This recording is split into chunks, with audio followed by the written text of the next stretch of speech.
Of first time, we have Joshua Junicio, Barbie Forteza, and Jake Vargas. Hey guys, welcome here on Showbiz Central. Hello.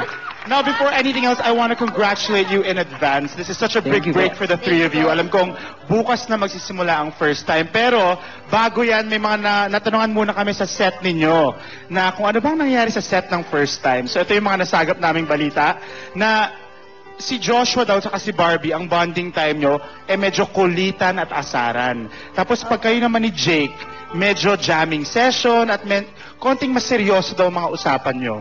Tulad na. Totoo ba yun?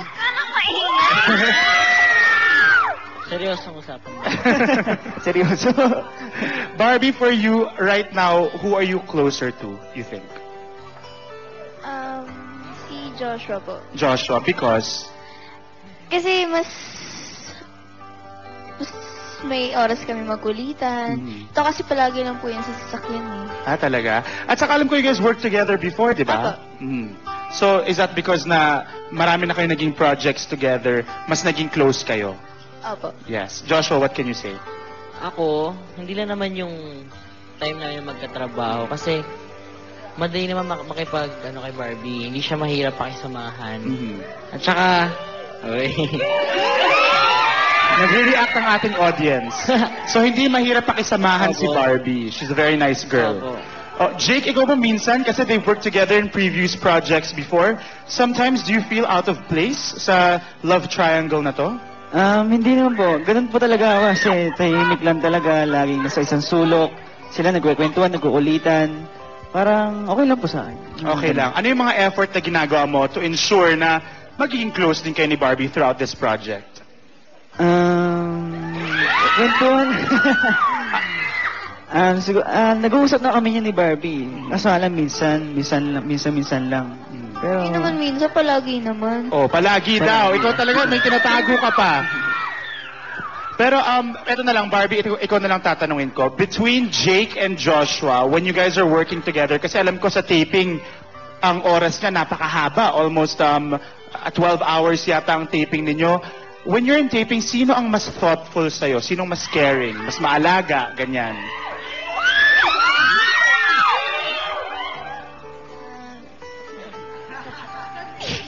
Sino yung nagtatanong, oy, Barbie, kumain ka na ba? You wanna eat together? Ganyan. Sino yung mas maalaga sa'yo sa set? Pareho sila. Pareho, equal. Okay, so both of you are on equal footing right now. Joshua, what can you do to ensure na at the end of this series, mas close kayo ni Barbie?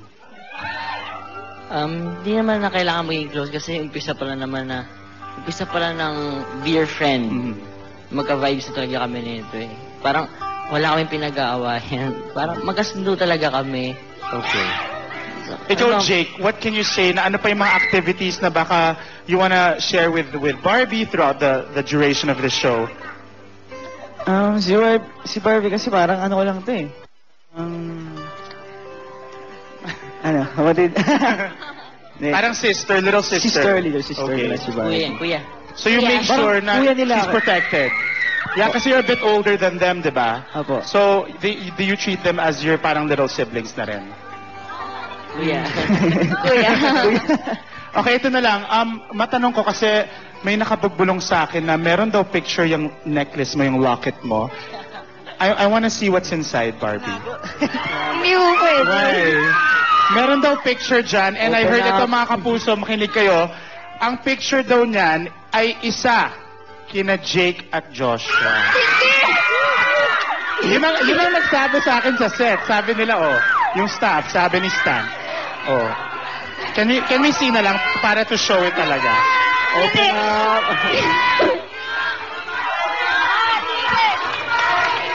Silip lang. Actually, wag mo na ipakita sa camera. Ako na lang. You can trust me. Ayan. Show me what's inside. Sabihin niyo po sa akin. Ayan.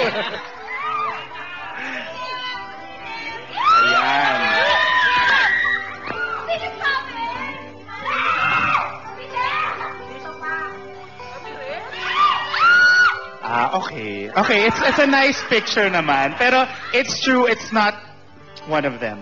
Ayan. So she's not lying naman, di ba? Thank you so much for that, Barbie. Ito na lang, pag-usapan na lang natin ang bago niyong project. How does it feel na at such a young age, you will be headlining a primetime show in the #1 network in the country? Can you please tell me how that feels? Siyempre po, pressure.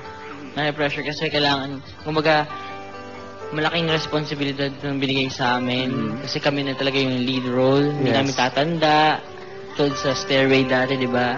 Sa amin talaga nakafocus yung buong story. So, kailangan seryoso talaga yun. Parang karating talaga to. Ibang level na to. At ibang level din ang laki ng billboard nyo sa harap ng GMA. Diba? First time na yung Pangarap po namin yun, magkaroon ng ganong kalaking billboard. So congratulations. Alam ko you're also working with Direk Andoy Ranay and some amazing veteran actors. How does it feel working with such amazing actors?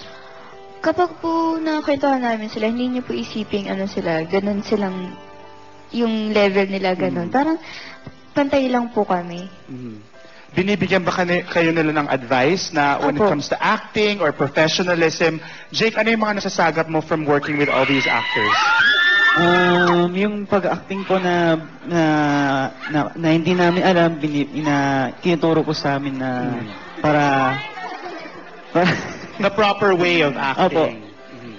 Okay, so ito na lang guys. Please invite all of our Kapuso to tune in tomorrow night for First Time. Go for it, Joshua. Saan po ba? Manood po kayo bukas. Bukas na po, First Time. Feb 8 po. Huwag niyo po kalimutan manood ng... Hello? Go for it. First Time. Sana po, subaybayan yung first pilot week namin. Okay, Ayun, tsaka po mamaya nasa SM Sukat po kami. Sana po magkita-kita po tayo doon. Ayun po, First Time po, bukas na po yun. Kaya po, supportahan po nating lahat. Huwag niyo pong hahayaan manood. Okay. Sa Feb 14 po, nasa may Capitol Grounds kami sa Bacolod City. So, yung mga taga Bacolod, kita-kita po tayo. Feb 28 po, SM City Baguio. So, see you there. All right, thank you so much to the couple First Time. Congratulations in advance. Thank you po. And sana magtuloy-tuloy na from here for the three of you. Thank you so much. All right, mga Kapuso, susunod na Judy Ann Santos.